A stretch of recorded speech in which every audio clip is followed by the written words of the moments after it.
Sebab kata Imam Malik, as-sunnah mithlu safinatin Nuh. Sunnah ini seperti bahteranya Nabi Nuh. Barang siapa yang menaiki sunnah ini dia akan selamat. Barang siapa meninggalkan sunnah dia akan tenggelam. Yang ke-9, yang ke-10, orang yang berpegang teguh pada sunnah akan mendapatkan ganjaran yang besar. Orang yang berpegang teguh pada sunnah akan mendapatkan ganjaran yang besar.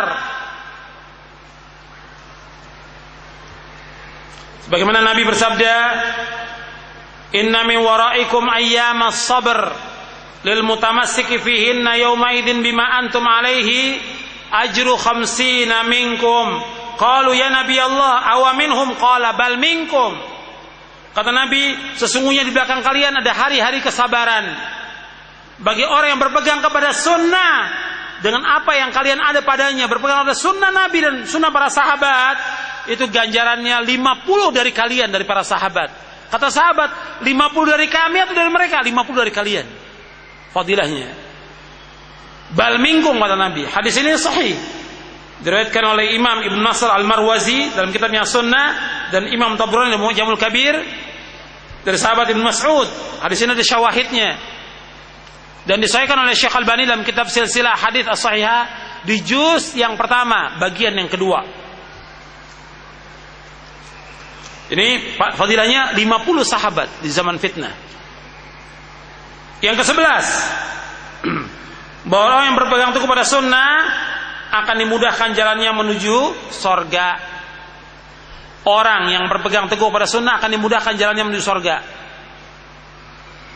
Nabi bersabda, hadisnya bisa antum lihat di halaman 61 hadisnya. Nabi bersabda, kullu ummati yadkhuluna al-jannah illa man aba. Qila wa man ya'ba Rasulullah? Qala man ata'ani dakhala al-jannah wa man asani faqad aba. Rawahul Bukhari. Nabi bersabda, setiap umatku akan masuk surga kecuali yang enggan. Para sahabat bertanya, siapa yang enggan ya Rasulullah? Barang siapa yang taat kepadaku, maka dia akan masuk surga. Barang siapa yang tidak taat, maka dia enggan masuk surga. Hadis ini sahih dari Bukhari. Jadi dengan kita berpegang pada sunnah, kita akan dimudahkan oleh Allah SWT untuk masuk ke dalam surganya. Yang ke-12, yang terakhir, bahwa orang yang berpegang teguh kepada sunnah dan melaksanakan sunnah, maka dia telah mengagungkan syiar-syiar agama Allah. Orang yang berpegang teguh dan melaksanakan sunnah Nabi SAW, maka ia telah mengagungkan syiar-syiar agama Allah. Sebagaimana Allah berfirman dalam surah Al-Hajj ayat 32, "Dzalika wa man yu'azzim sya'airallah fa innaha min taqwal qulub."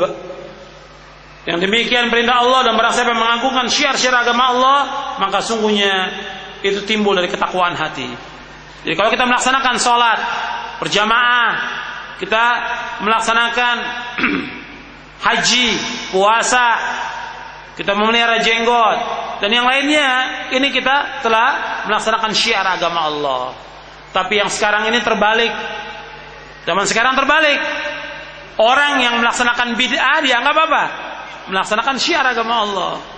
Orang yang melaksanakan peringatan tahun baru Islam, Maulid Nabi, Isra Mi'raj, Nuzulul Quran dan yang lain, dianggap oleh mereka menghidupkan syiar agama Islam. Tidak. Semua bid'ah bukan syiar. Bid'ah itu melemahkan agama Islam. Benalu bid'ah itu, bukan syiar. Syiar itu apa? Dengan melaksanakan sunnah yang ada dalilnya dari Quran dan sunnah Nabi menurut para sahabat, itu syiar. Jadi kita melaksanakan nuntut ilmu seperti sekarang kita nuntut ilmu, ini syiar. Kita belajar syiar. Kita sholat berjamaah syiar. Kita memelihara jenggot syiar. Bagi wanita memakai jilbab, memakai cadar syiar. Melaksanakan ibadah haji syiar. Jadi semua yang sesuai dengan sunnah, Quran sunnah, menurut para salafus saleh itu syiar. Adapun yang bid'ah bukan syiar. Ya, sampai di sini dulu kajian kita. Mudah-mudahan apa yang saya sampaikan bermanfaat dan mudah-mudahan kita menjadi orang-orang yang teguh berpegang pada sunnah Nabi sallallahu alaihi wasallam menurut pemahaman salafus saleh. Mudah-mudahan kita dihidupkan di atas sunnah dan diwafatkan di atas sunnah. Dan mudah-mudahan dari kajian ini, ikhwan fillah azakumullah, bertambah ilmu kita, bertambah juga kesabaran kita. Anda perhatikan, kita sabar dalam menghadapi banyaknya tantangan-tantangan di sekitar kita. Harus tambah ilmu kita dan tambah kesabaran kita dalam menghadapi semua yang ada. Wassallallahu ala Muhammadin sallallahu alaihi wasallam wa akhiru da'wana alhamdulillahirabbil alamin. Ini ada pertanyaan yang masuk, dan ini tidak semuanya bisa dijawab, ya. Yang hadir ribuan, nggak mungkin semua terjawab.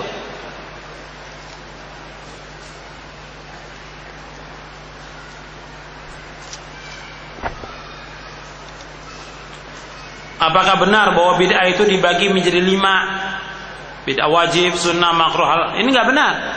Dan ini sudah dibantah oleh Imam Asy-Syatibi di dalam kitabnya Al-I'tisam. Dan yang bagus itu tahqiqnya yang ditahqiq oleh Syekh Masyhur Hasan Salman. Kitab Al-I'tisam yang ditahqiq oleh Syekh Masyhur Hasan Salman. Apakah pernah para sahabat melakukan bid'ah? Tidak. Sahabat tidak pernah melakukan bid'ah. Bagaimana tentang Umar memotong tangan pencuri? Ya betul, memang Allah yang menyuruh dalam Al-Quran.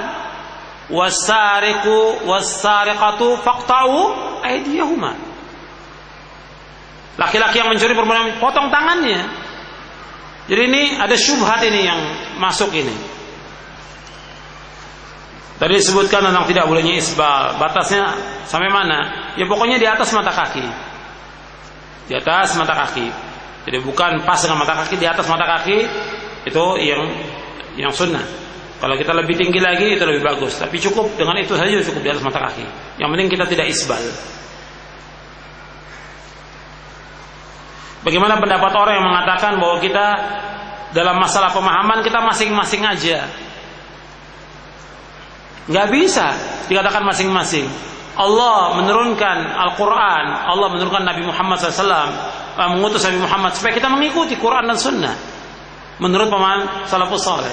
Kalau ada sesuatu yang kita presisikan, kembalikan kepada Allah, Al-Quran, kembalikan kepada Sunnah. Nggak bisa kita masing-masing.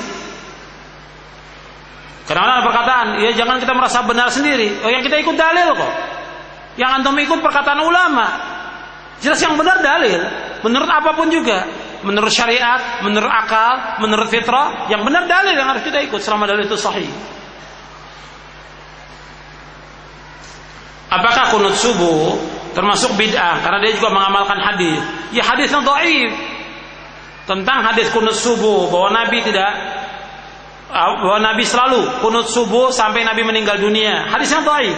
Kan dalam sanadnya ada seorang rawi yang bernama Abu Ja'far Ar-Razi. Dia sayyul hifdzi, jelek hafalannya, dan dia banyak meriwayatkan hadis-hadis yang mungkar. Maka dikatakan oleh para ulama kunut subuh adalah bid'ah. Bahkan sejak zaman sahabat sudah dikatakan kunut subuh itu bid'ah. Seperti apa? Dari Sa'ad bin Tariq al-Asy'a'i, dia bertanya kepada bapaknya, "Wahai bapakku, engkau pernah sholat di belakang Rasulullah, di belakang Abu Bakar, di belakang Umar, Utsman, Ali. Afakanu yaqnutuna fil fajr?" Qala ay bunayya muhdatsun. Wahai bapakku, engkau pernah sholat di belakang Rasulullah, Abu Bakar, Umar, Utsman, Ali. Apakah mereka pernah kunut subuh? Dijawab oleh Tariq al-Asy'a'i, wahai anakku, ini muhdats. Dan riwayat Nasai lebih jelas lagi, ay bunayya bid'atun. Wahai anakku, ini bid'ah. Kunut subuh bid'ah. Jadi yang menjawab siapa? Sahabat. Dia menjawab kunut subuh itu bid'ah.